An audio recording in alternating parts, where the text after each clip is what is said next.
Joel Embiid, Jayson Tatum, two of the league's NBA's best superstars on leading NBA Conference Eastern Conference teams, and we're here to break down why each of us think our deserving player deserves to win MVP.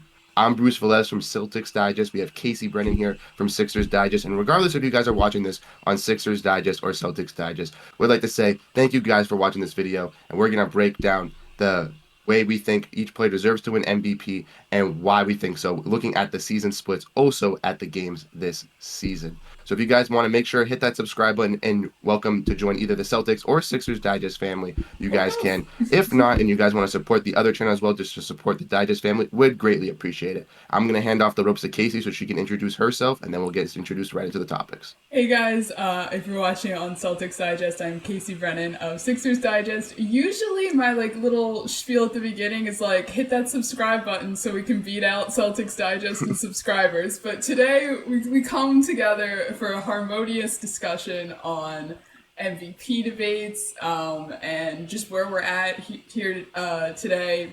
Tied series 1-1, and just talking about one of my favorite sports rivalries.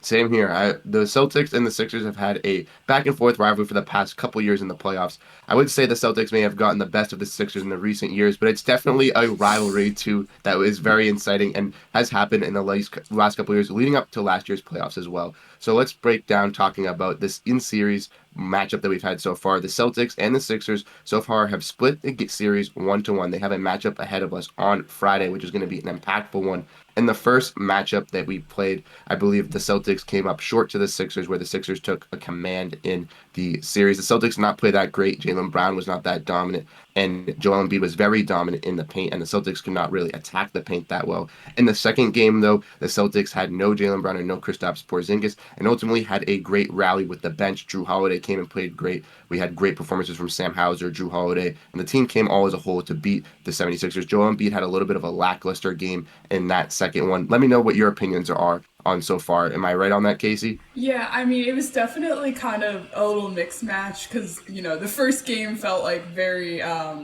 much it could have been either of us, and Sixers dominated pretty much all the way up until like the last 3 minutes where they decided to give me a heart attack and just maybe sneak one in, but no, it was really a sweet game.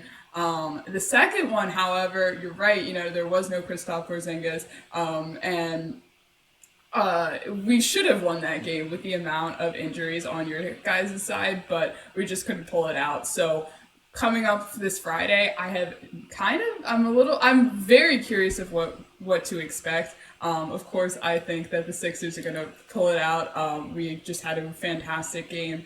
I just did a collab with Jay of Lakers Digest. And just blew out LeBron. Gave him his worst loss of his career. So I feel like we're riding a little bit of a high right now. And yeah, I'm excited for Friday.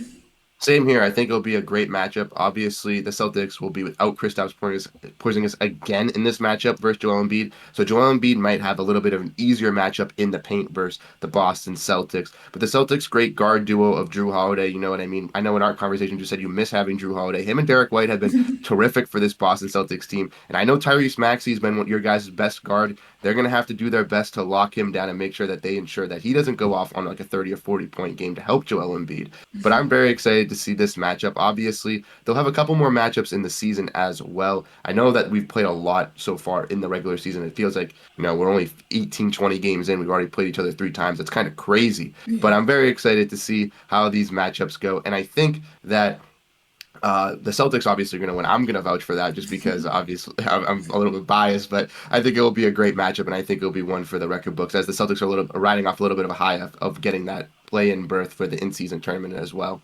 Yeah, I tapped out of the in-season tournament. Not when the Sixers lost. It was when the screen was bright red. Actually, that's when I got disinterested. No, but I'm interested to see how you guys play in the in-season tournament. I'm not gonna lie. I'm not super excited about it. I feel like it's a lot of fake hype. But hey, Who doesn't love Vegas? So. No, I think I think it's a little bit cool just to see a little bit of importance in the games in November and stuff like that. Like yesterday Mhm. was a little bit cool to see that those games actually mattered. There was like some updates on the Kings and Warriors game going down to the wires. Same with the Boston Celtics. So I think that adds a little bit of an element. But I won't disagree with you totally. I think that it is a little bit of a hypeness for a little bit of usefulness in November for us.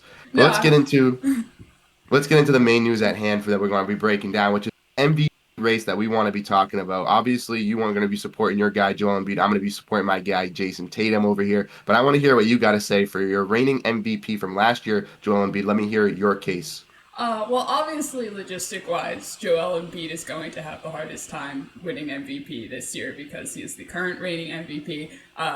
On the stat lines, though, if we pull up just the direct stats, Joel's doing a little bit better. Definitely that, for me, it's the blocks per game. Seeing that Joel has been playing significantly well on both sides of the court is pretty much my definition of an MVP. The fact that, he didn't even have to play 4 quarters against the Lakers and still put up a triple double. I think, I mean, what else can you expect? What else can you want from a player? But give me your little summary for Jayson Tatum. So personally, for me, I just think that Jayson Tatum leading a team in the NBA with a bunch of other superstars. Obviously, Joel Embiid has a guy in Tyrese Maxey, but Jayson Tatum's got other guys in Jaylen Brown, who's an All NBA player, second team last year. He's got Kristaps Porzingis, who I think could be an All NBA third team player this year, and even a guy in Drew Holiday, who possibly could be on an All Star team, or if not, he's definitely an All Defensive type player. They've got a lot of star power, and with Jayson Tatum having to put up those stats alongside those other stars, I think it provides a big case for him. If you want to look at the stats for Jayson Tatum compared to Joel Embiid, we can see that obviously Jayson Tatum is playing a little bit more minutes than Joel Embiid. Doesn't have as many points per game, but he has to command passing the ball to guys like Jaylen Brown, Kristaps Porzingis, Derek White, Drew Holiday. They have to have other points of that. He has his 8 rebounds, his 4 assists. He's doing his other categories. Joel Embiid is doing his as well. Jayson Tatum with the steals. The one thing you do have me beat on is the blocks. Obviously, Joel Embiid being that big paint force, he's going to have those crazy games where he's going to have 4 or 5 blocks, where Jayson Tatum's not going to have that. But Jayson Tatum has those games where, like we saw versus Charlotte Hornets, where he can go off for 31 in the first half and finish with 45 with a lot of threes made. And I think that is something that I get as well. Leading a team, they're both going to be led by their superstars to the top of each of their conference.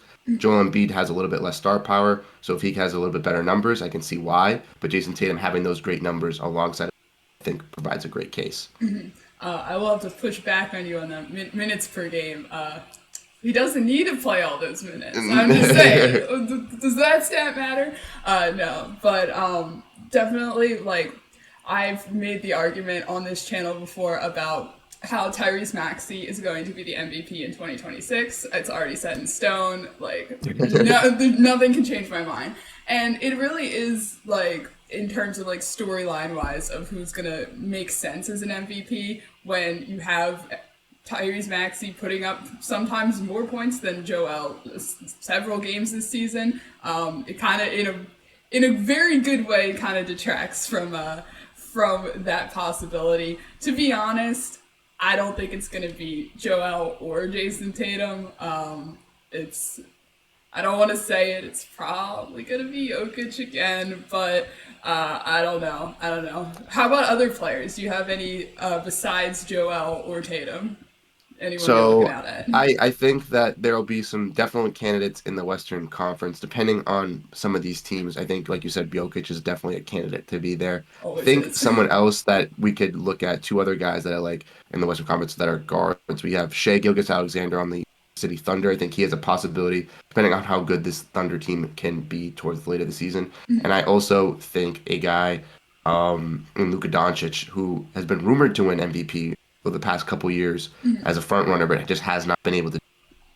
That if he alongside Kyrie Irving, Derek Lively, they've had a solid year. They've fallen off a little bit in the Western Conference, but if they can keep up and be a top team in the East or in the West, sorry, I think that Luka and Shea have a chance with Jokic.